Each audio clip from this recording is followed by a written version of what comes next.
Legal. Estamos gravando. Bom, temos aí com o microfone ligado. Pessoal, vou relembrá-lo só para desligar o microfone. Você me ajuda, Márcio, a apertar o mute aí de quem precisar. Legal.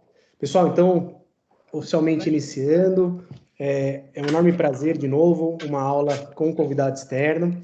Em nome da Clínica Obstétrica, professora Patrícia, eu gostaria de agradecer imensamente seu convite. Para a gente é uma grande honra tê-la conosco, tá bom? Para essa aula. Eu vou deixar a apresentação aos cuidados do professor Márcio, que é o encarregado da aula de hoje, ele que fez o convite, fez todo esse esforço para trazê-la, agradeço muito. E vou deixar você com os alunos, com os residentes e com os chefes da clínica. Hoje a gente está com todos presentes, já estamos com 54 pessoas, tem alguns que vão chegar daqui a pouquinho. Então, vou passar para o Márcio agora fazer as devidas apresentações. Agradeço imensamente, novamente, sua presença, Patrícia. Obrigadão, viu? Eu que agradeço. Bom dia, né, Patrícia? Eu não conheço pessoalmente, né? Eu agradeço muito o convite, porque eu li o seu artigo, eu achei muito interessante, tá?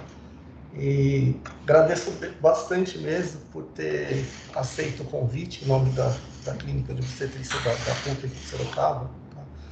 E é um protocolo, assim, é uma patologia bem frequente, né, no nosso serviço, em todos, né, aliás. E às vezes a gente banaliza, né, a infecção de urina no gestante e pode trazer grandes complicações, por isso que o tema é bem relevante, tá? Então, eu apresento a professora Patrícia a todos, tá? Ela é mestre em ginecologia e obstetrícia pela Faculdade de Medicina da USP, é professora da Unisa, tá? E preceptora de residência de GO do Conjunto Hospitalar do Mandaki. Tá? Eu deixo as palavras com você agora. Bom, gente, bom dia. Eu agradeço muito o convite, me senti muito honrada de poder participar da reunião de vocês e poder falar um pouco sobre o conteúdo desse artigo. Eu vou explicar mais ao longo da apresentação, mas eu trabalho com a área de infecção urinária, eu estudo essa área faz mais de 15 anos já, eu acho que é uma área muito importante, não só na obstetrícia, como na ginecologia, porque, assim, quem conhece mulher já conhece alguém que teve cistite, né? Mais de 50% das mulheres vai ter pelo menos uma cistite na vida. E ela pode ter também não só essa infecção, como outras, estando gestante. Isso pode fazer muitas diferenças.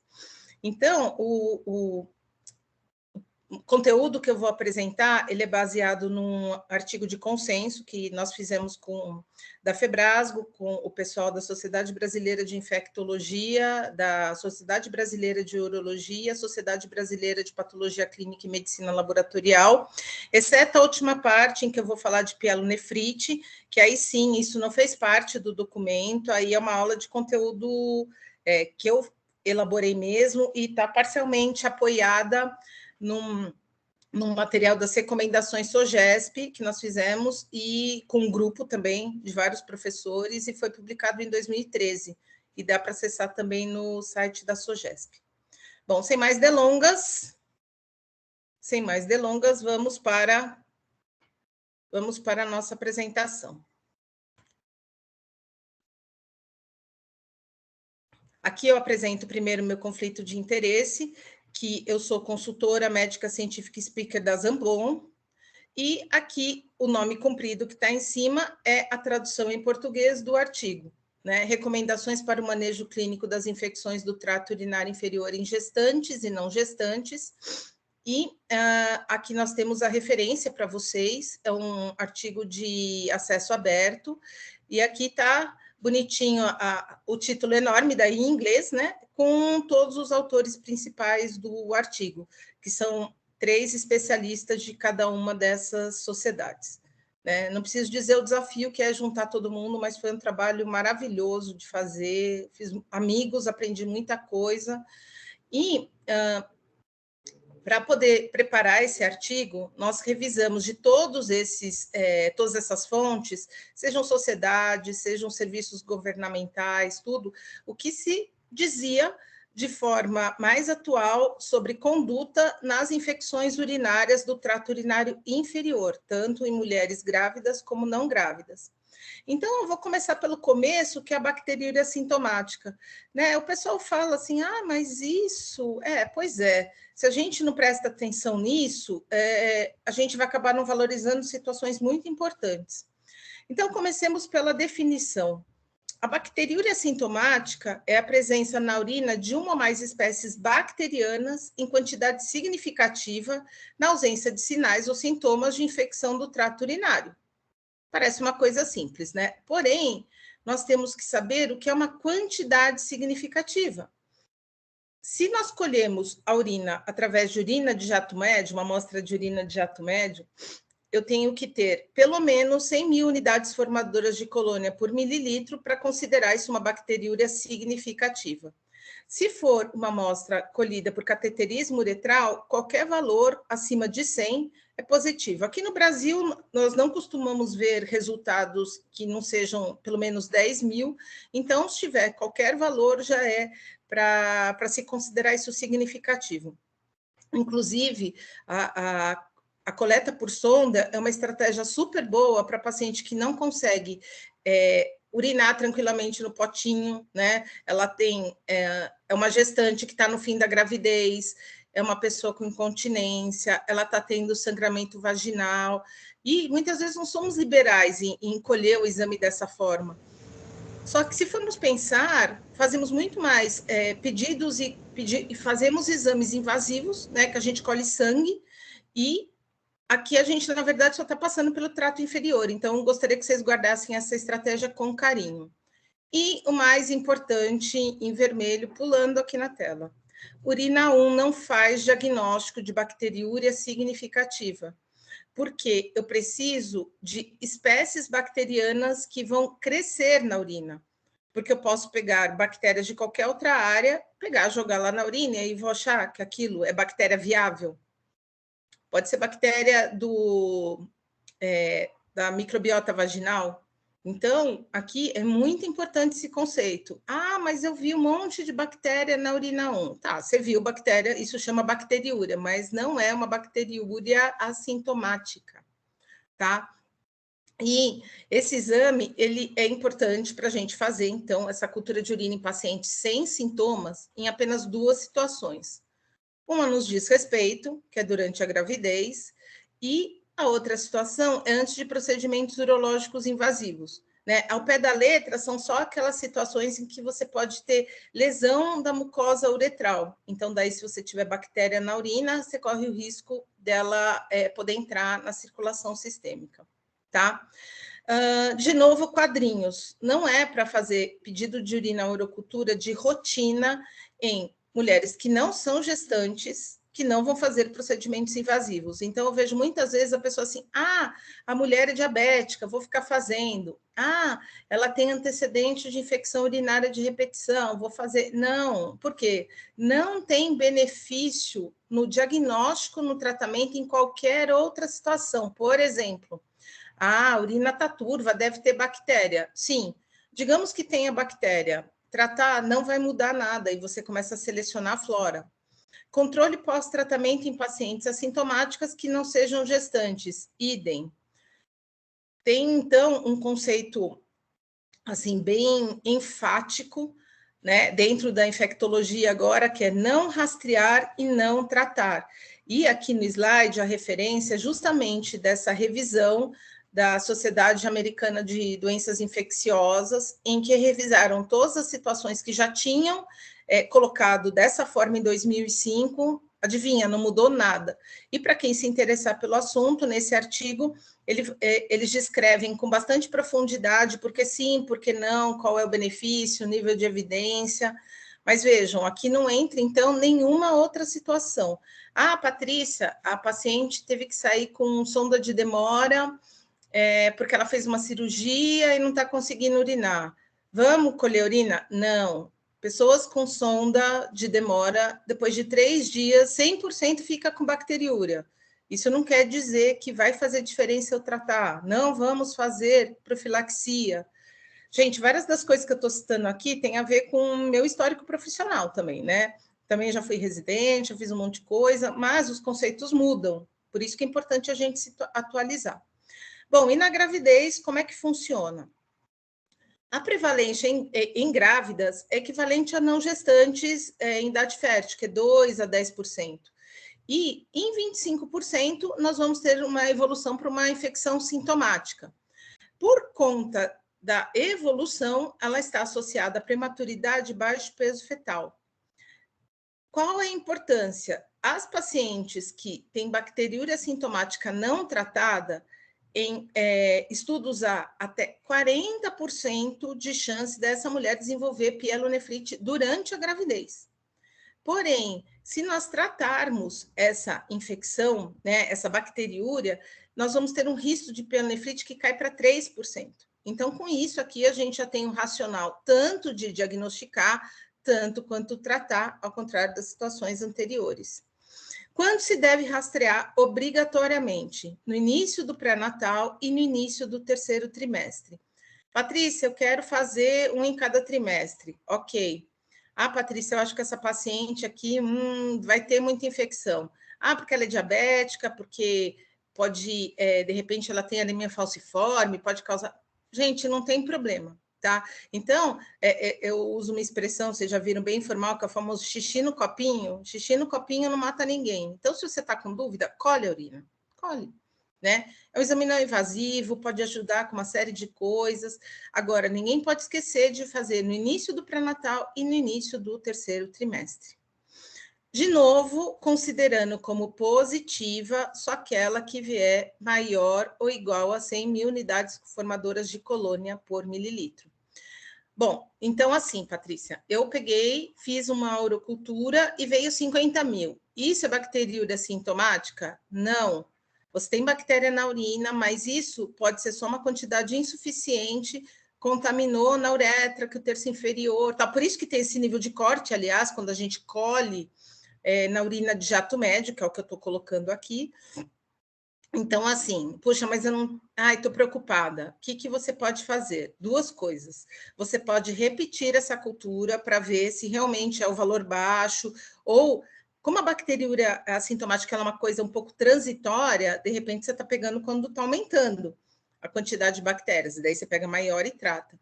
Ou se é uma coisa assim, puxa, crucial, mas não está no valor de corte, você pode mudar o jeito de colher a amostra, porque daí se você colher com sonda e vier positivo, tá tudo bem. Então, assim, ninguém precisa ficar angustiado. Porém, se vier abaixo de 100 mil, você pode ficar tranquilo, explicar para a gestante, explicar para o seu coração também angustiado, que isso é igual ao negativo, tá bom? E tinha uma conduta tradicional que era assim, um rastreamento até se fazia nos Estados Unidos, que era assim, nós vamos fazer uma cultura de urina no primeiro trimestre. Se vier positiva, a gente trata e vai repetindo, se vier negativa, não faz mais nada. Porém, viram que até 40% das mulheres que tinham bacteriúria sintomática tinha sido diagnosticada na primeira de 3 amostras, que é esse trabalho do Mekizak de 2005. Outras só tiveram o diagnóstico 28 e 36 semanas, com todos os riscos que sabemos associados, né? Então, hoje a gente considera que essas duas ocasiões elas são obrigatórias por conta disso. O Ministério da Saúde também referenda isso e ainda acrescenta, se ela teve uma infecção, é legal fazer todo mês, né? Isso não está em grande destaque em alguns manuais, mas algumas informações que eu vou colocar, às vezes, aqui do Ministério, elas são de fontes diferentes, mas que eu acho que sempre vale a pena a gente considerar, ok? Bom, de bactérias não tem nenhum segredo, gente. Enterobactérias, maior parte é coli, 80%, temos essas outras, e a categoria dos gram-positivos se reveste de importância na gravidez, porque a gente pode ter Strepto B. Lembrando que bacteriúria por Strepto B já põe essa paciente como alto risco de sepse neonatal, né, para o bebê. Então, que daí já é considerado como profilaxia obrigatória intraparto nos protocolos mais recentes, tá? Ok. como que nós vamos tratar, Patrícia? Já vimos que tem que rastrear, primeiro e terceiro trimestres, às vezes mais. Chegou uma cultura positiva com 100 mil unidades formadoras de colônias. Bom, aqui é a situação mais simples que a gente tem, porque eu vou estar com escolha baseada no antibiograma.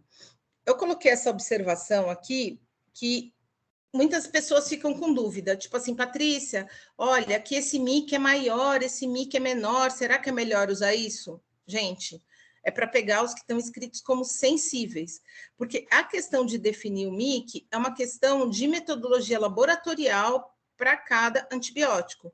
Então, tem uns, quando se fazia com disquinho, né? O disquinho tem tanto de concentração, então tem que ver tantos milímetros, esqueçam. Então, vocês podem escolher o que vocês quiserem, que estiver escrito sensível. Óbvio que seja uma opção segura, categoria B do FDA, porque não tem evidência de risco humano.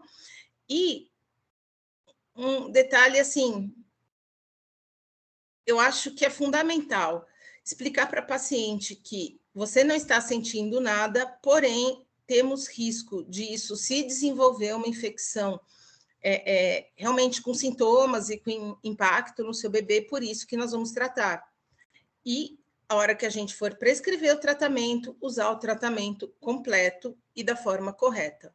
Você tem que ter certeza que a paciente ela está entendendo esse conceito. Aqui nós temos uma lista de antibióticos que são aprovados para uso durante a gravidez da bacteriúria sintomática. Então, temos fosfomicina trometamol, nitrofurantoína, que não devemos usar no termo da gestação. Destaco que a nitrofurantoína agora está aprovada para todas as associações, em todos os trabalhos, por uso durante somente 5 dias. Todo mundo vai estranhar, porque a caixinha que vende no Brasil é para 7 dias, mas é para usar 5 dias. Pô, Patrícia, não é melhor usar 7? Não, porque você vai estar expondo essa paciente antibiótico há mais tempo, não só as gestantes, mas as mulheres não gestantes também, e com o problema de efeito colateral, e toda vez que a gente usa antibiótico sem necessidade, eu vou estar expondo ao ambiente para poder ter desenvolvimento de resistência bacteriana. Então, assim, no começo, a cabeça, você vai prescrever e falar 5, daí você explica para a paciente, olha, antigamente a gente usava 7, hoje a gente sabe que 5 é mais do que suficiente. Temos também cefalosporinas, podemos usar cefalexina, cefuroxima. Se você tiver no antibiograma sensibilidade à cefalotina, tranquilamente podemos usar cefalexina, né? Neste caso, porque eu tenho teste de sensibilidade para o antibiótico. E vocês vão ver que nessa lista não tem ampicilina, né? Bom, Patrícia, mas ampicilina é clássico, né? Para quando eu vou tratar estrepto B, bom, enterococos. O que aconteceu nesse grupo de discussão do artigo foi um esclarecimento, cara, para mim mudou minha cabeça em relação à ampicilina. Os infectos falaram assim, Patrícia, ampicilina é absorção péssima, é tipo 40%, nem para febre tifoide, que é um negócio que a gente precisa de ação luminal, a gente está usando mais. Eu falei, mas, cara, é o que tem na UBS. Ela falou, não, mas a gente não pode expor a paciente para um tratamento que a gente sabe que provavelmente não é eficaz. Então, vamos pôr só a moxi. Então, aqui tem essas sugestões do que usar, são todas seguras, e já guardem a informação que toda vez que eu for usar uma cefalosporina ou uma penicilina, aí o tratamento é sempre de 7 dias, ok? Muito bom. Peguei, passei o tratamento, o que eu faço agora com essa paciente? Eu preciso saber se essa bactéria foi eliminada da urina, foi erradicada da urina. Então, eu já dou para a paciente um pedido de cultura de urina para ela fazer de 1 a 2 semanas após o final do tratamento. Geralmente, eu já falo, olha, você vai tomar esse remédio 7 dias, 1 semana depois, você já vai colher esse exame, tá? Aí, se vier positivo, significa que a bactéria não foi eliminada ou, às vezes, aparece outra. O que eu faço? Caracteriza de novo bacteriúria sintomática, de novo, maior ou igual que a 100 mil unidades formadoras de colônia, preciso tratar. E se ela tiver 2 episódios de bacteriúria sintomática, Ou, se ela tiver tido só um episódio de bacteriúria sintomática, que entra cistite também, mas ela já tinha antecedente de infecção urinária de repetição, eu já vou começar antibiótico profilaxia para essa paciente. Se eu não fizer profilaxia, até 1/3 das pacientes vão ter outras infecções durante a gravidez. Aqui, cabe nós usarmos de uso contínuo ou pós-coito. O que é isso? Se a paciente diz assim, olha, toda vez que eu tenho infecção é depois de relação sexual, ela pode fazer essa profilaxia só após a relação sexual. Se você não tem essa associação temporal, aí a gente usa de forma contínua. E nós temos estas 2 opções para uso na gravidez.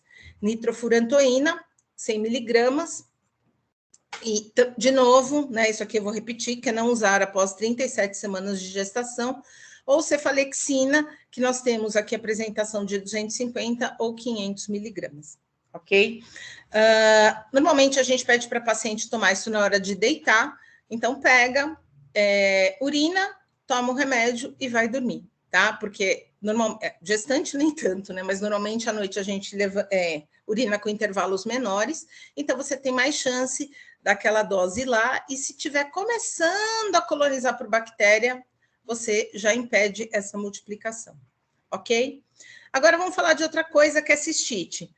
A cistite, ela vai acontecer de 2 formas, vai acontecer na mulher não gestante e na gestante. Então, primeiro eu vou por conceitos gerais que valem para todas as mulheres, né? Como que nós vamos imaginar que uma paciente está com cistite? Às vezes elas até já vêm falando, doutor, estou com cistite, mas digamos que não. Ela vai dizer assim, nossa, estou com dor para urinar, não saio no banheiro, nossa, já tomei remédio, não melhora. E daí a gente se questiona, será que só isso já dá para eu dizer que essa mulher tem cistite? Eu preciso fazer exame, né? Essa resposta já veio de um artigo de 2002, em que fizeram uma revisão sistemática, em que pacientes que tinham pelo menos um sintoma de infecção urinária, elas foram comparados os sintomas com uroculturas positivas. Então, vocês podem ver aqui no resumo, batendo o olho, né? Quem quiser, eu posso mandar esse artigo também, que eu acho que é um artigo muito interessante. Eles já perceberam que quem tinha pelo menos um sintoma já tinha pelo menos 50% de chance de estar com cistite, tá? Mas aí a gente começou a ter sintoma. E se percebeu que o diagnóstico clínico, ou seja, a queixa clínica, tinha alta sensibilidade e alta especificidade se não vinham outros sintomas. E fizeram a seguinte equação. Paciente com disúria e policiúria sem o que eles chamavam de vaginite, mas a gente pode traduzir como sem corrimento ou irritação vaginal. A chance de estar com infecção urinária era superior a 90%. Por que eles põem corrimento e irritação vaginal? Porque se a paciente está com candidíase e está com a vulva muito irritada, ela pode ter disúria. Se a paciente está com herpes, ela pode também ter isso. Então, eles colocam que, se isso não apareceu de repente, a chance de infecção urinária é superior a 90%.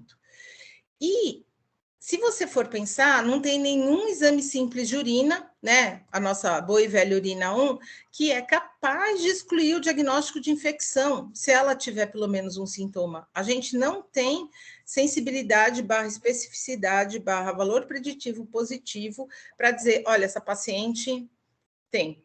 Então, se ela tem sintoma, não vai fazer diferença se você colher um exame de urina 1 e vier leucostura. Porque parem para pensar, se a paciente tem sintoma e vier leucocitura, você vai tratar. Se a paciente tiver sintoma e tem uma leucocitura mais ou menos, você vai tratar. Porque para você ter valores, muitas vezes, você precisa de tempo para poder essa paciente ter quantidade suficiente de bactérias na urina, né? Não só leucócitos. E o ideal seria esperar pelo menos 2 horas. Agora, pega uma paciente com cistite que fica tendo disúria, polaciúria, urgência miccional, pede para ela ficar 2 horas sem urinar. É impossível, gente, né? Então, o exame de urina 1, ele vai ficar de lado. Vocês vão ver que aqui essa aula é para desmistificar. Patrícia, todo mundo pede. Eu sei, todo mundo pede. Eu fui orientada a pedir na minha residência, mas as coisas evoluem. Depois que a gente tem estudos grandes, revisões temáticas como essa, desculpem, não tem sentido mais a gente esperar um exame para decidir a terapêutica, sendo que esse exame não vai mudar. Porém, a urocultura ela tem um papel importante em algumas situações, porque eu vou conseguir documentar essa bactéria, fazer ela crescer e ver padrão de sensibilidade, o que pode ser muito conveniente quando eu tenho paciente que pode ter infecção urinária de repetição, ou gente que toma antibiótico há pouco tempo, então pode ter uma bactéria mais resistente, gestante, que eu vou ter uma quantidade de antibióticos um pouco mais restrita para usar. E, de novo, gente, xixi no copinho, não cai o braço, né? Então, pega, colhe a urocultura, envia para o laboratório, né? Esse exame, para ser bem feito, ele tem que ser enviado em até 2 horas para o laboratório. Se você não tem como mandar, você põe na geladeira e daí você pode mandar em até 24 horas, tá? De novo, aqui, quando que a gente vai considerar? A princípio, qualquer valor positivo, 10 mil. Pô, Patrícia, mas você falou 100 mil. Sim, é 100 mil sem sintomas, gente. E esse valor que eu estou colocando é o valor que é usado na maioria dos estudos. Só para dizer assim, olha, gente, isolamos bactéria na urina, a paciente é sintoma, então isso eu vou considerar como correlação. Ok? Bom, chegou a paciente, está na minha frente, disúria, polaciúria, não tem mais nada. Já vou tratar. Vou colher a urocultura se tiver indicação, esqueça a urina. Posso pedir junto, já que eu pedi urocultura? Pode, mas não vai mudar o que você vai fazer. Você vai primeiro lembrar que essa paciente ela precisa de líquido e precisa passar a dor. Gente, dor de cistite é uma dor muito esquisita, é uma dor que, além da disúria, ela pode dar um desconforto muito grande na região pélvica. Então, assim, podemos usar analgésicos em mulheres não gestantes anti-inflamatórios, mas a salvação da lavoura, como se costumava dizer, é a fenazopiridina, tá? Eu vou falar o nome comercial porque não tem outro no Brasil, chama-se Piridium. Os outros nomes não são fenazopiridina. E é um corante que tem ação analgésica no trato urinário. E ele é tão analgésico que lá no desenvolvimento do tratamento da infecção urinária, achavam que ele até erradicava as bactérias. Só que isso não é verdade, ele passa a dor. Então, assim, está incomodando? Pode passar. E a posologia é importante. São 200 miligramas, temos no Brasil comprimidos de 100, 200 miligramas, 3 vezes por dia, por no máximo 48 horas. Por questão de toxicidade, ele pode dar metemoglobinemia, uns outros baratos, e pode mascarar sintoma. Porque se você ficar tomando e não sentir nada, às vezes você acha que está tudo bem, quando na verdade você lá está com a bactéria fazendo festa, né? E aí sim, vamos eliminar a bactéria.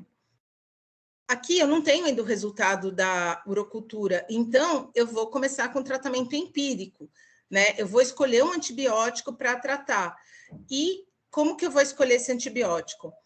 A gente pode ver questão de tolerabilidade, prevalência, custo, disponibilidade, ou seja, bom senso, né? E o que é recomendado para cistite? Isso, na nossa revisão e no mundo, né? As coisas mudam, resistência bacteriana, riscos. São esses, gente. Então, aqui nós vamos ter de primeira linha, aqui são mulheres não gestantes, mas vocês vão ver que não muda praticamente nada. Fosfomicina, trometamol, 3 gramas em dose única, ou nitrofurantoína, como vocês já viram, 100 miligramas de 6 em 6 horas por 5 dias. E, como estamos falando de bactérias com tratamento empírico, aí a gente não pode arriscar usar, por exemplo, uma cefalosporina de primeira geração, porque a gente vai ter risco maior de falha terapêutica. Então, utilizamos cefuroxima, que é uma cefalosporina de segunda geração, 250 miligramas de 12 em 12 horas por 7 dias, ou amoxicilina, aí associada a clavulanato, um inibidor de penicilinase, que tem 2 apresentações, de 500 e 875 miligramas, daí usados a cada 3 vezes por dia, 2 vezes por dia. De novo, cefalosporina, penicilinas, 7 dias, tá? O que não usar? Patrícia, eu acho legal. Ok, mas você não vai usar, certo? Depois dessa aula, você não vai usar. Quinolonas floradas, norfloxacino, ciprofloxacino, levofloxacino, já vou explicar por quê, com ênfase. Ampicilina, amoxicilina sem clavulanato. Cefalexina. Nossa, como eu prescrevi cefalexina na minha vida. Sulfametoxazol trimetroprima, que é o nome técnico do famoso Bactrim. X, não, never, no more.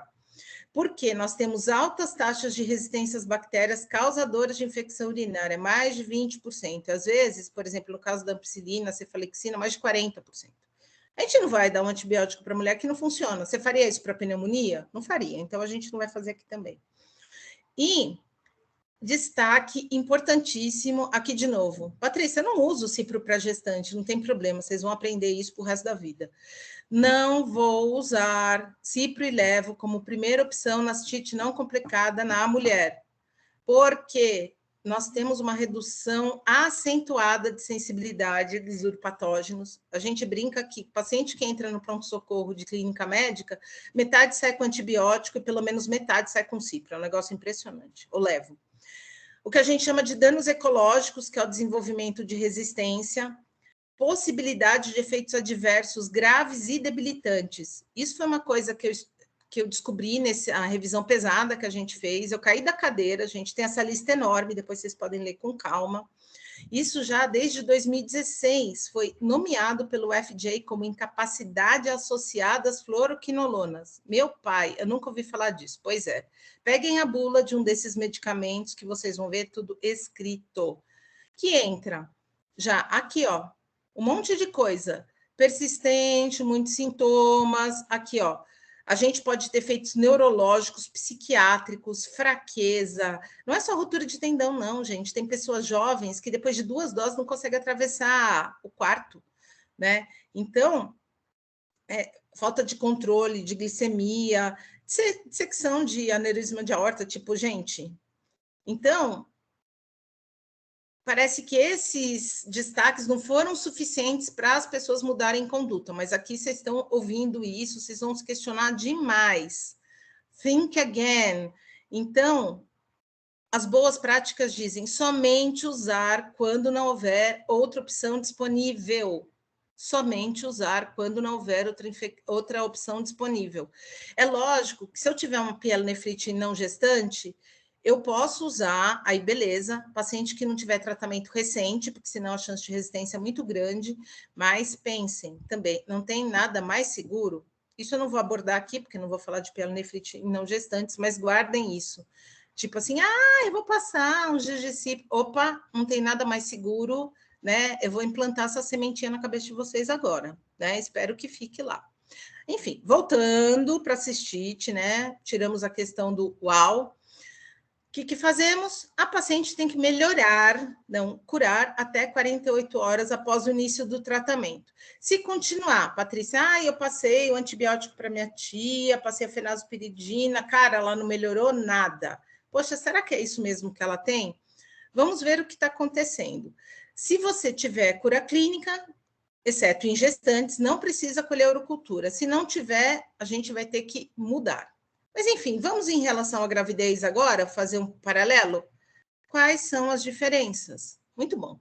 Diagnóstico é clínico, por isso que eu gastei meu tempo lá atrás. É idêntico.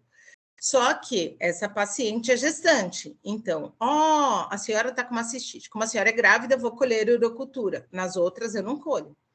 Posso passar a fenazopiridina para alívio das minhas gestantes? Posso, é categoria B. De novo, naquela dose. 200 miligramas de 8 em 8 horas por até 2 dias. A urina fica laranja fosforescente, avisa a paciente. Elas entram assim, meu Deus, o que aconteceu? É porque é um corante, então avise a paciente, tá? Posso usar os mesmos antibióticos que a gente falou para não gestante. Já vou pôr a tabela de novo.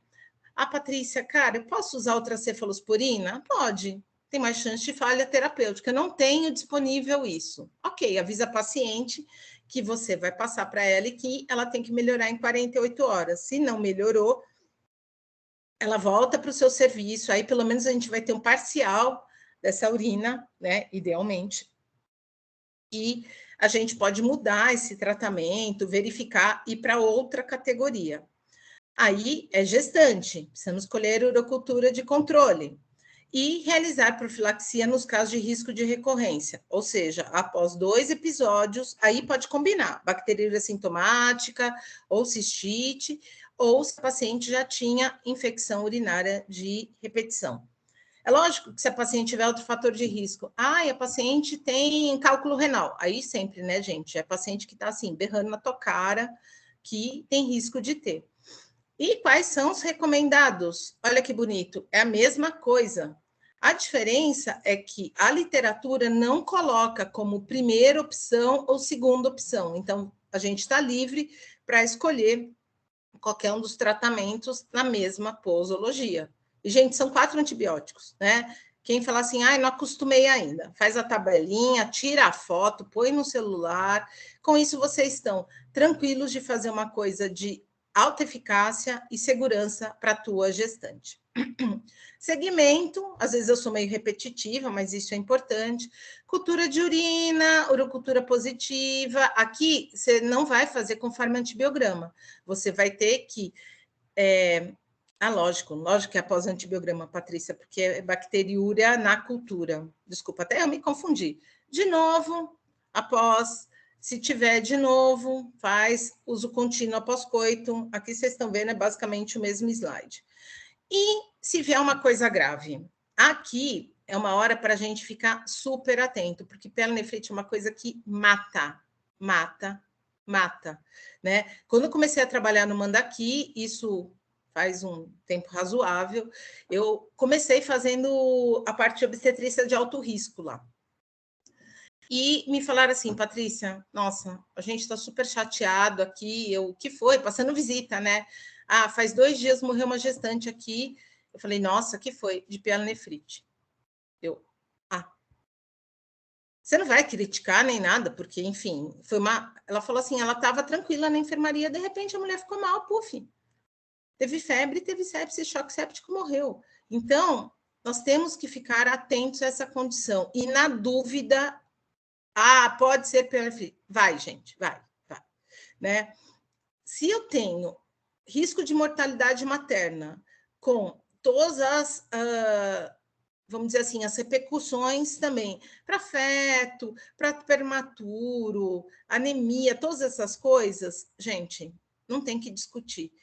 E lembrar que essa paciente que teve pielonefrite, a gente vai ter que manter num acompanhamento, por isso que a gente falou de profilaxia lá, vou repetir, em até 20% dos casos. Imagina só, aquela gestante já ficou exposta uma vez, e mesmo com o tratamento correto, ela pode ter de novo. Então, como vamos fazer? Vamos suspeitar se a paciente está com disúria polaciúria? Não, queridos. Tem bactéria que já vai direto, pelas características de virulência dela, ela já vai direto para o rim. Né? Ela já consegue colonizar o ureter, vai direto lá, e não causa reação inflamatória na bexiga. Então, eu não preciso de disúria e polaciúria para dizer, essa paciente, não tem pielonefrite, esquece, apaga da cabeça de vocês isso. Se ela tiver febre alta, qualquer gestante com febre, gente, até prova em contrário, ela pode estar com pielonefrite. Às vezes ela vem com dor lombar, a maioria, como é uma infecção sistêmica, vai estar caidinha, pode ter uma queda de estado geral, pode ter náusea, pode ter vômito, tudo isso pelo comprometimento sistêmico, né? Taquicardia, tal. E olha outra coisa, sinal de Giordano positivo, não é obrigatório. Quantas vezes na minha vida, eu mesma, falava assim, tá duvidoso. Quem já viu um sinal de Giordano positivo sabe que a mulher pula para o outro lado da sala. Então, eu posso escrever na minha ficha, você pode escrever com fé, negativo, né? Mas isso não vai mudar a sua conduta, não vai mudar a sua hipótese diagnóstica. Patrícia, ela está com taquicardia. Meu pai, desidratação. O que isso tem na cara de vocês? Sepse, né? Uau! Vamos começar. Então, aqui eu estou fazendo uma lista baseada no que a gente fazia antes. A gente sabe que tem protocolo de sepse, mas, vejam, essa paciente aqui, não sei bem, né? Ela tem uma disúria polaciúria, não está com aquele comprometimento sistêmico. Tem trabalho aqui do ING, que está aqui embaixo a referência, dizendo assim, eu posso fazer um PCR. Porque é óbvio que paciente com cistite está infecção lá quietinha, eu não vou ter um PCR positivo. Mas, enfim, só vamos chamar isso de curiosidade acadêmica. Eu posso ter leucocitura intensa na urina 1.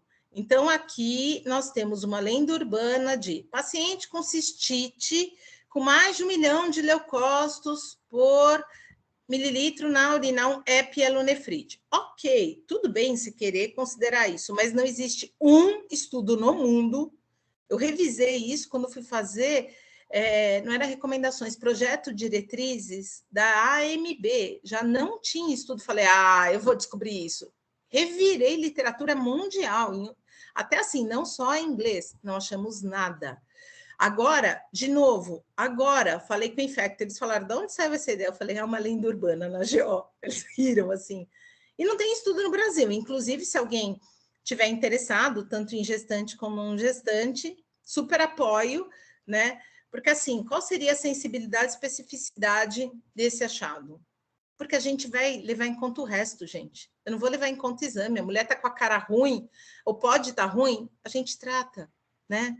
Aqui, olha, a fotinha para vocês de um cilindro granuloso.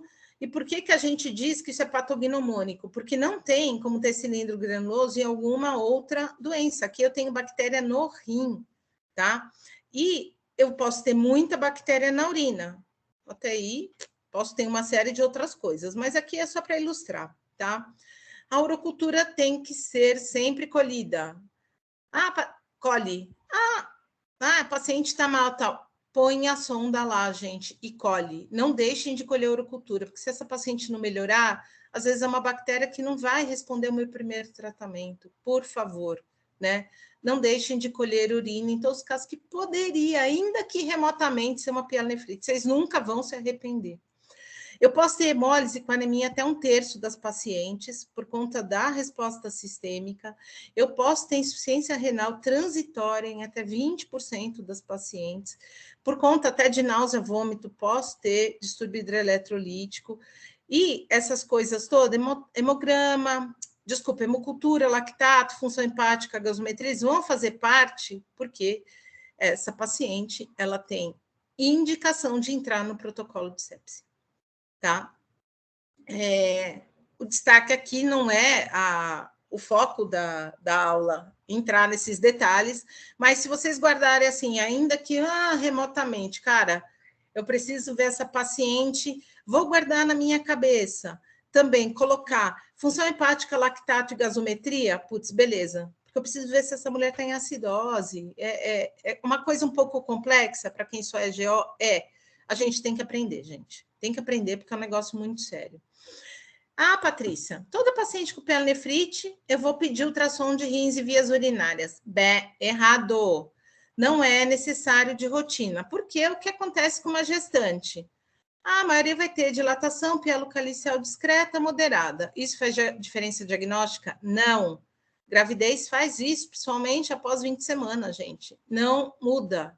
Não muda. De repente a paciente estava com caro, ela tem relato de cálculo tal. Se ela tiver com pielonefrite, a gente vai tratar do mesmo jeito. Quando que eu preciso fazer esse exame? Quando a paciente não melhora após 2, 3 dias de antibiótico. Puxa, o que pode estar acontecendo? Bactéria residente? Sim, mas ela pode estar com uma complicação que é mais rara, mas que é grave, que é obstrução e abscesso. Porque aí a coisa pega. Aí vamos chamar o colega urologista, porque às vezes eu preciso drenar esse abscesso. Somente em diabética, tá? Diabética punk, aquelas diabéticas pré-gestacionais. Lembrando que na gravidez eu vou ter uma menor acurácia de diagnóstico de cálculo. Então, ter hidronefrose fica difícil, às vezes, o ultrassonografista identificar esse cálculo. Mas se eu acho que é uma obstrução para valer, eu posso fazer a complementação com esses outros exames. Gente, é a conduta de exceção da exceção, tá? Não se preocupem em fazer isso de cara, precisa para internar. Não precisa para internar. É uma coisa que a gente tem que também desmontar. Agora, você imagina você pegar a paciente que está lá toda comprometida, doente de verdade, ter que ir para uma fila de ultrassom para fazer ultrassom, gente. Essa mulher tem que ficar embaixo do nosso nariz, tá? Eu quero fazer, tá? Espera a mulher melhorar, ficar sem febre, daí se você quiser, você faz, tá? Muito bom. Como eu trato pielonefrite? Preciso internar esta paciente, deixá-la embaixo do meu nariz, tá? Deixar, assim, ou numa sala de observação, se não tem, o plantão fica lá em cima, no CO, deixa lá. Tem que ter médico em cima dela até ela estabilizar. Preciso começar precocemente, isso muda tudo, gente. Aquela história de sepse, quanto mais cedo começar, melhor. Preciso hidratar essa paciente para reduzir o risco de insuficiência renal. Quando que eu vou ser um pouco mais contida? A paciente tem cardiopatia. Patrícia, eu tenho medo de edema agudo de pulmão. Se a mulher está seca, não tem o que discutir. De novo, hidrata e fica de olho. Vamos começar antibiótico por via parenteral. E qual? Tadã! Temos 2 esquemas. 2 esquemas. Então, ou vocês vão usar ceftriaxone, né? Que a primeira marca que surgiu foi o Rocefin, mas tem outros, 2 gramas. Patrícia, não sei se ela tem pielonefrite. Colhe urina, manda brasa no ceftriaxone. Não discute, isso não vai fazer mal, é super seguro, e às vezes é nessa hora que você salva a mulher de ter uma coisa grave. E por que essa droga especificamente? Porque ela tem altíssimos níveis séricos, então ela elimina a maioria das bactérias nesse motivo, inclusive, intervalo comercial, parênteses, se vocês atenderem mulheres não gestantes com suspeita de pielonefrite, não atendo aqui no serviço, trabalha fora. Quero passar quinolona, não interessa, vários guidelines já falam, independentemente do tratamento posterior, faz uma dose inicial de ceftriaxona, tá bom? Temos o esquema alternativo, ampicilina com gentamicina. Por que é alternativo? Gentamicina é categoria C na gravidez. Porém, se eu precisar usar, eu vou usar, porque, de novo, pielonefrite mata. Ok? Temos uma lista grande aqui de antibióticos. E por que essa lista está aqui? Primeiro, para pôr a dose, né, da AMP congenta. E segundo, porque eu tenho alternativas. Principalmente se a paciente não melhorar, se eu perceber que na urocultura a paciente não melhorou, putz, vou correr atrás daquela urocultura. Vai no laboratório, inferniza o povo. Apareceu gram positivo. Gente, enfim, alguma coisa com cobertura para gram positivo. Né? Aí, a cefalosporina de terceira geração não é a melhor coisa. Às vezes, só de acrescentar uma AMP já vai me dar uma cobertura boa. Né? Não precisa entrar com a genta, porque ceftriaxona já vai cobrir bem gram negativo. Não tenham medo. Né? Tem dúvida, conversa com a CCIH. As outras opções, geralmente, cefalosporina de quarta geração, tal, é coisa de exceção. É aquela paciente que, cara, tá afundando, o que nós vamos fazer, tá? A gente não usa de primeira escolha nunca. Então, de novo, vou voltar ao slide. Guardem isso, foto, caderninho de vocês. Opa, caderninho, agora revelei minha idade, né? Ceftriaxona uma vez por dia. Patrícia, eu gosto de dar 1 grama 2 vezes por dia. Não faz diferença, faz uma dose, por favor. Né? E aqui eu pus AMP 2 gramas de 6 em 6 e gentamicina, porque aí você pode ajustar. Gentamicina precisa fazer controle de função renal, porque se estiver aumentada, tem que fazer aquela compensação, tem tabelinha para isso, ok? Tratamento de pielonefrite, como que eu acompanho? A paciente melhorou, então assim, 48 horas, tal, puxa, o paciente não está com mais febre, melhorou o estado geral, ufa, né, tá funcionando. O que eu faço? Se a paciente está bem, eu não preciso mais manter por via parenteral. Gente, isso é super importante. Eu posso fazer uma coisa que chama descalonamento. Essa palavra estranha mesmo. Em inglês, de-escalating. Isso a gente faz quando eu já tiver a urocultura, porque eu vou olhar a urocultura, vou ver a sensibilidade daquela bactéria e eu posso mudar. Então, por exemplo, eu usei ceftriaxona. Já disse para vocês que, assim, na dúvida, coloquem isso. E eu percebi que no antibiograma, essa bactéria é sensível a cefalotina ou cefazolina, enfim, sei lá o que vai estar no painel de urina. Posso mudar? Posso. Eu tô com medo. Gente, a bactéria é sensível. A bactéria é sensível. Puxa, Patrícia, eu não tenho coragem de fazer isso. Por que a gente colocou de novo essa coisa? Os infectos foram muito enfáticos com a gente, de toda vez que a gente usa um antibiótico de espectro mais amplo, a gente está favorecendo desenvolvimento de resistência, porque o espectro mais amplo, ele, teoricamente, pega mais bactéria, né? Então, com isso, você pode ter aquela mudança que eu falei, ecológica, e pegar e desenvolver em outras bactérias aqueles genes que são transmitidos, enfim, é assunto de microbiologia. E se eu uso um espectro mais estrito, que funciona, facilita a vida de todo mundo, né? Se vocês não confiarem nisso, puxa, Patrícia, eu tô tensa. Tem gente que faz hospital dia, né? Faz ceftriaxona uma vez por dia, para esse período de 10, 14 dias. Se vocês forem parar para pensar, para que vale a pena? Paciente que não tem tolerância oral, né, para o antibiótico. Ela fala, putz, não, eu vomito, tal, não, né? Conversemos, mas não é uma conduta errada, ok? Tem literatura, aqui vocês vão ver até uma literatura mais recente, quem quiser estudar esse assunto, posso mandar material.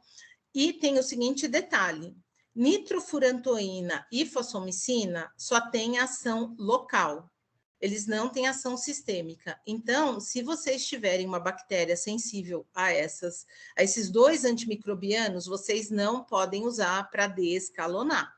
Aí tá errado, porque eles não vão agir lá no rim, ok? Perfeito.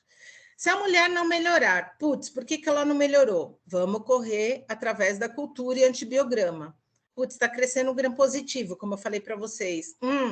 Vamos lá jogar uma ampicilina, outra coisa. Daí tem que ver de acordo com o que você encontra, né? E, como eu falei lá atrás, se a mulher não melhorar, eu posso estar com uma complicação. Aí eu vou fazer ultrassom de rins e vias urinárias, para ver se tem alguma coisa e se eu vou ter que tomar alguma medida. Às vezes a mulher está com super de um cálculo. Colega urologista, vem cá, acho que isso aqui está atrapalhando. Eu vou passar um duplo J, beleza. Eu vou ter que pegar e cuidar desse abscesso. Aí ele vai ter que ajudar a gente, porque se você tiver lá uma fonte, você pode dar um antibiótico se quiser, vai estar cheio de bactéria lá voltando, tá, para o parênquima renal. Segmento de pielonefrite. Adivinha a novidade? Urocultura uma semana após o final do tratamento. Aqui, pielonefrite é uma coisa grave. Lembrando que eu tenho risco de recorrência em 20% dos casos. Então, eu vou fazer profilaxia. Adivinha com quê? Com a nitrofurantoína ou cefalexina. É só seguir a tabela que já está lá atrás. Aí, um aspecto importante. Coloquei aqui porque é uma dúvida comum. Patrícia, eu vi que a bactéria lá atrás era sensível à cefalexina. Eu posso usar? Eu preciso usar isso? Não, você pode usar nitrofurantoína, gente. Mas a bactéria não era sensível. Gente, a gente só começa a profilaxia quando a urocultura vem negativa. É profilaxia, não é tratamento. Então, eu posso escolher dentro da gravidez esses dois antibióticos. Se eu tiver um fator local para recidiva, por exemplo, litialise renal, catéter duplo J, aqui eu incluiria até, tipo assim, ela teve 2 episódios de pielonefrite. Vale a pena considerar a extensão da profilaxia até a 6ª semana pós-parto, que é quando a gente vai ter regressão das mudanças gravídicas, ok? Agora, para fechar a nossa aula, é difícil ser muito concisa, mas vamos lá. Primeira coisa, colher urocultura em qualquer suspeita de infecção urinária. Está na dúvida? Colhe. Mas, Patrícia, eu achei que era urocultura negativa. Somente os quadros frustos, eu posso ter até 10% de gram negativo. Na dúvida, gente, trata. Vocês não vão se arrepender. Segundo, rastrear a bacteriúria sintomática no início do pré-natal e repetir no 3º trimestre e tratar sempre. Fazer urocultura de controle após uma semana. Uma semana após o tratamento, em todas as infecções. Escolher o antibiótico para tratamento empírico, aqui de novo nas infecções, não na bacteriúria sintomática, conforme padrão de sensibilidade local.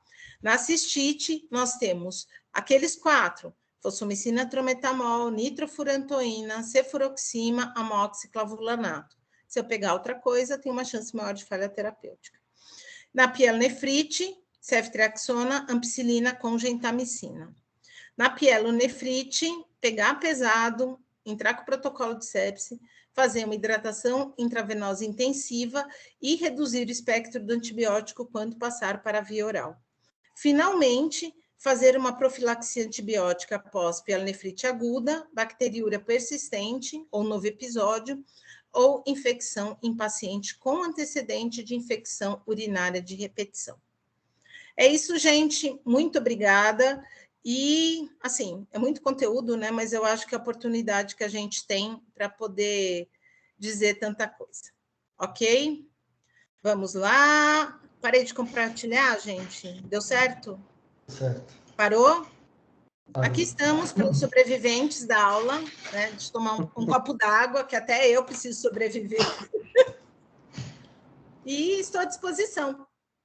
Patrícia, excelente aula aí, né? Porque tirou bastante. A gente usa uns conceitos equivocados aí, muitas vezes, né? Da urina 1, os antibióticos, 7 dias, 5 dias, né? As coisas mudam, como você fala, né? E é bem esclarecedor. Inclusive, hoje eu passei visita com o pessoal do quinto ano, a gente passou visita numa paciente com pielonefrite. Tá? E estava usando a ceftriaxona, no caso. Algum docente, algum aluno tem alguma pergunta, quer colocar alguma coisa para a professora? Hein? Eu queria, Márcio, primeiro parabenizar a Patrícia. Obrigado, viu, Patrícia? Excelente aula. Você é muito... Eu gosto muito das suas aulas, porque você fala nas aulas de um jeito muito simples, né? Muito bacana Ai, vergonha. É muito gostoso. A minha dúvida é a seguinte, Patrícia. Em relação à profilaxia da paciente que teve não só a pielo, mas teve, por exemplo, 2 infecções urinárias, né? E a gente vai fazer a profilaxia. Você citou a nitrofurantoína ou a cefalexina. Minha primeira dúvida. Eu já tive muita dificuldade em passar a dose de 250, porque a paciente não encontra na farmácia. Então, essa é a primeira dúvida. Se já tem essa posologia disponível no Brasil. Na verdade é só essa. A outra era das 6 semanas, que você acabou explicando no finalzinho. Então, só essa questão do 250, se tem ou não, e se você acha sensato se tem alguma razão, se eu der a nitrofurantoína, eu vou ter que tirar daqui a pouco, porque a gente sabe que tem bebês com deficiência de G6PD, enfim, e pode dar kernicterus, uma série de coisas, então não pode usar realmente no termo a nitrofurantoína. Tem sentido eu dar ela para depois tirar, ou se já é melhor eu dar cefalexina e segue o jogo? Ok, bom, então a sua primeira pergunta, deixa eu me localizar, que eu devia estar fazendo igual banca aqui, anotando, né? Em relação... deixa eu começar para a nitrofurantoína, que é uma pergunta, eu acho super sensata. Não tem problema você usar a nitrofurantoína e substituir depois, né? Por que eu acho ela uma opção válida? Porque toda vez que você fica usando cefalosporina direto, ainda mais em gestante, às vezes você acaba mexendo muito na microbiota vaginal e elas acabam tendo candidíase, que é outra coisa, né? Posso usar a palavra infernal, né? Eu fiquei grávida uma vez e eu já tive candidíase grávida sem antibiótico e devo dizer que não tenho saudades, né? E então, mas você pode usar tranquilamente. Os 250, os infectos me garantiram que existe, só que o que a gente observa é que tem uma distribuição irregular no país, principalmente nas unidades básicas, né? Tem até guidelines internacionais que falam 125, porque a ideia é você usar uma dose baixa. Só que, gente, não tem. Usar 500 não tem problema, não vai matar ninguém.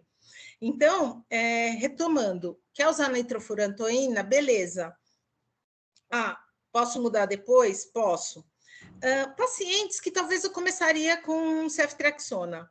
É aquela paciente que já tem uns babados, assim, de, puxa, pode nascer prematuramente, sabe? Porque a gente sabe que o bebê, ele pode ter um grau de maturidade já hepática para processar, não só deficiência de G6PD, que é uma coisa pouco rara, mas a gente evita passar porque eu posso ter dificuldade desse bebê como diz, processar a nitrofurantoína, pode ter uma questão de anemia hemolítica, são coisas pequenas, mas quando você está tratando de bebê, você não vai expor, né? Então, o que se tem de literatura, todos falam, substituir no termo, suspender no termo. E se nós formos pensar de novo que as infecções elas são mais graves antes, né? Pielonefrite, a incidência é depois de 20 semanas, né? Porque o útero começa a crescer. E tem uma coisa interessante, eu não quis pôr fator de risco, porque quando tem que tratar, né? Não vamos nisso. A pielonefrite é mais comum, então, após 20 semanas, primíparas, né? Primigestas, desculpa, e pacientes de baixo e aquelas que têm fator de risco renal, então, blá, blá, blá. Daí, então, assim, eu não vou mudar minha conduta, mas é uma paciente que a gente vai ficar bem atenta, bem atenta. E, de novo, você não vai se arrepender de dar ceftriaxona para essa paciente, gente. Vocês nunca vão se arrepender. Então, assim, na dúvida, põe. Quando meus residentes põem, eu não fico no PS, nada. Eu dou essa aula, eles falam, nossa, Patrícia, mudou tanta coisa. Agora, vocês têm obrigação de fazer. Mas o plantonista pensa diferente. Eu vou falar assim, eu sei porque ele pensa diferente, porque eu aprendi diferente. Mas essa aula ela é feita justamente para a gente saber o que funciona agora. Então, assim, tá lá no PDF, fala assim, né? De forma gentil, olha só, tem esse artigo agora, olha, teve essa revisão, aquela coisa bem elegante, assim, sabe? Né? Fazendo assim, bonitinho. Por quê? Porque eu acho que assim, as coisas mudam e mudam muito rápido e muda muita coisa. Obstetrícia assim, é punk, né? Tanto é que agora no Mandaki eu fiquei no quadrado só da ginecologia, né? Eu sutilmente, né, fui me arrastando, tem muita gente que tem muita competência obstetrícia, eu estava fazendo as duas coisas, deu lá, né? Sutilmente, mas continuo dando aula, né, para obstetrícia, tudo. Mas eu acho que assim, é nossa função informar, e mesmo que tenha essa questão da hierarquia, questionar, nossa, mas por que usaria isso? Né?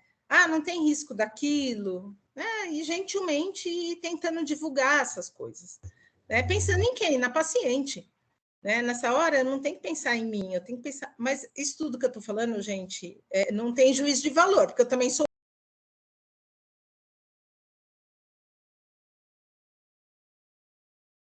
Por isso que eu tento repetir muitas coisas, que são as que eu acho que tem mais, vamos dizer assim, chips na nossa cabeça, né? Como eu falei, o que eu prescrevi de cefalexina na minha vida, meu pai, desde o R1, eu brincava que eles colocavam um chip na gente.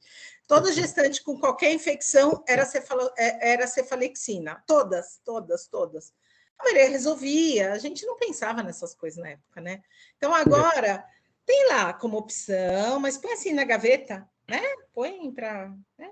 Mas tem na UBS, gente. Se fosse alguém que você conhece, ia passar de primeira? Refletir. Eu acho que melhor do que questionar, eu acho que uma palavra boa é refletir, né? E se eu fui muito enfática, me desculpe, mas é uma bandeira minha, assim. Né? Sorry. Show de bola. Acho que o professor Luiz tem uma pergunta, Patrícia. Pois não. Patrícia, parabéns pela sua aula, foi muito boa, gostei. Muito objetiva e muito prática. E isso é importante para os internos e para a gente também. Atualiza as coisas, porque, como você falou, os conceitos mudam, né? Então, as coisas mudam e destaco algumas coisas da sua apresentação. Acho que a primeira coisa relevante é a importância da bacteriúria sintomática. É algo que, desde que eu estava no meu tempo de residência, era discutido entre os obstetras e é algo importante até hoje a gente ter o conceito correto do que é uma bacteriúria assintomática para poder ter a conduta certa. A segunda coisa importante é a questão do diagnóstico de uma cistite numa gestante que tem infecção urinária, que está com quadro clínico de infecção urinária. Não dá para perder tempo, né? É comum elas ligarem para você na sexta-feira e você esperar, vamos esperar segunda-feira para fazer a urina 1 para cultura? Não dá para fazer isso.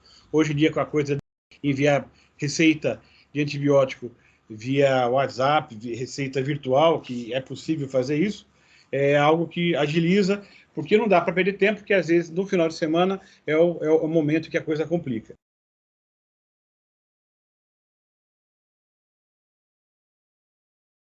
Muito grave, que é a pielonefrite. São 3 pontos que eu acho que você ressaltou muito bem, e acho que isso é fundamental para a gente pensar, pielonefrite especificamente na gravidez, né? Faço uma pergunta.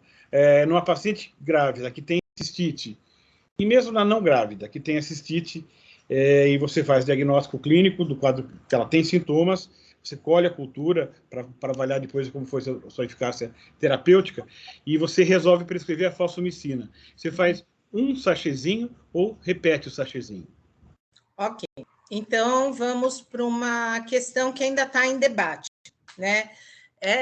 Todas essas diretrizes, vamos dizer assim, elas são tranquilas em relação a uma dose única, né? Tem pessoas, tem serviços, tem, vamos dizer assim, pesquisadores, estudiosos, que acham interessante você repetir após 72 horas, né? Isso vai fazer mal? Não.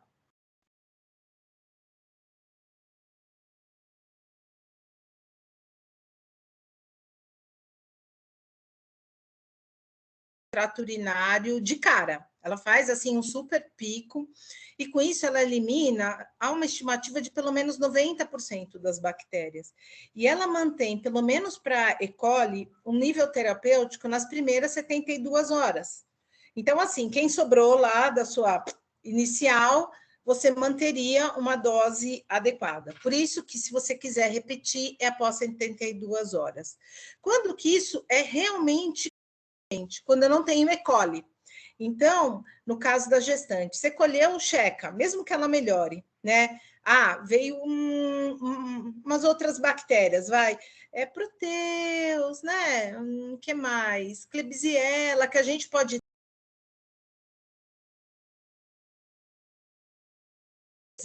Patrícia, eu prefiro dar 2. Tá tudo bem.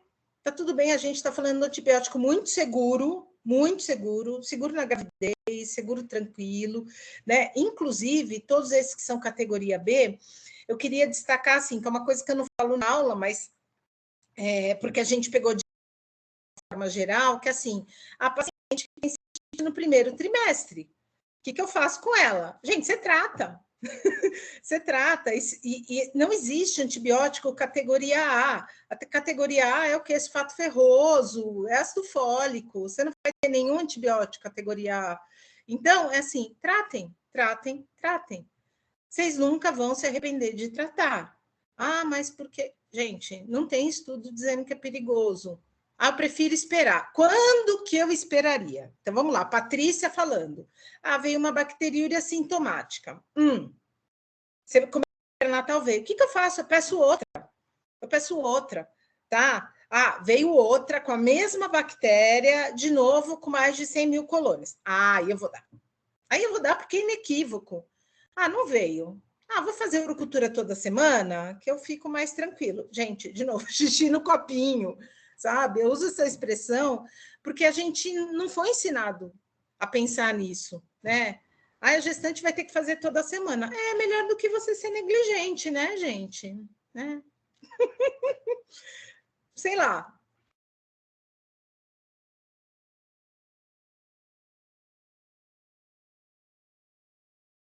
Além de dar aulas gerais, eu sou responsável, junto com um colega, do ambulatório de uroginecologia, no Mandaki. E, assim, a gente recebe um caminhão de pacientes com, supostamente, infecção urinária positivas, a endócrina. A paciente não tem um sintoma, nunca teve. É porque ficaram colhendo vários exames e tratando.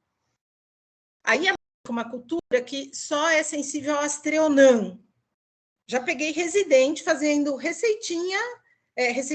cartinha para internar a senhorinha para tomar Aztreonam. Daí eu pego no pulo falando, querido, o que está acontecendo? Não, ela está com infecção. Daí eu falo, olha a cara da velhinha, ela tem sintoma? Não, então por que você vai fazer isso? Chegaram já, não tem sentido, não tem benefício. E às vezes chegam umas bactérias, gente, eu devia ter tirado foto e anotado no caderninho, coisa que eu nunca ouvi falar.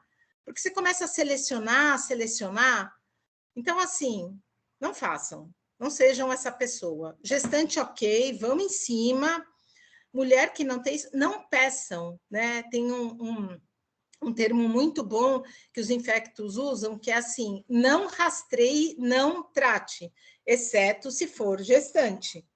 Então, assim, quem tem coceirinha de pegar paciente no climatério e falar, eu vou pedir uma cultura. Não peça, porque a hora que tiver bactéria, ninguém vai segurar você falar assim, não vou tratar. O paciente vai questionar a sua conduta. Então, assim, não tem sentido pedir, não peça. Vou pedir para quem? Vai fazer urodinâmica, aí sim. Né? Aí essa paciente, ok. Todo o resto... Respondi sua pergunta, professor? Sim, muito obrigado. Obrigado, ok. parabéns pela aula. Então, Patrícia, eu agradeço mais uma vez, em nome da disciplina aqui, a sua presença, né? A gente espera contar com você mais vezes aí. Estou à disposição. E bom almoço para todo mundo aí. Até mais. Obrigado. Até mais, gente. Obrigado, Patrícia. Oi? Tchau. Muito obrigado. Parabéns. Olha, vai ter congresso da SOGESP presencial, né? Está tudo sendo programado para isso. Espero que a gente possa se encontrar lá. Fico lá os 3 dias o tempo todo, assim, sou apaixonada por isso. Quem quiser me procurar, fique à vontade, tá bom? Legal. Tchau. Parabéns. Até logo, até logo. Parabéns. Obrigada.